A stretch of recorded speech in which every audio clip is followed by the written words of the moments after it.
Loli pede sebut Nikita Mirzani bakal lulus sendiri tanpa dipaksa. Laura Meizani Naseru Asri alias Loli meyakini jika nantinya sang ibunda, Nikita Mirzani, bakal lulus sendiri tanpa perlu dipaksa. Hingga kini, perseteruan antara Loli dan Nikita Mirzani memang masih belum berujung.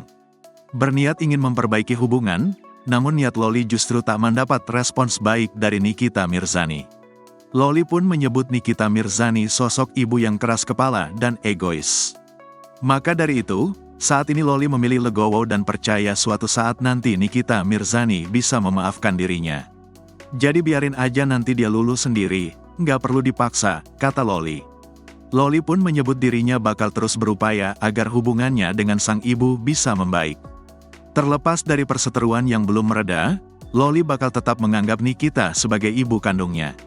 Lantas Loli tak mau memaksakan kehendak sang ibu jika memang belum ingin menyudahi perseteruan tersebut. Namun, sebagai anak dirinya tetap bakal terus mencoba agar nantinya bisa kembali ke pelukan ibunya. Tapi kalau emang dari beliaunya belum mau ya tidak bisa dipaksakan dong.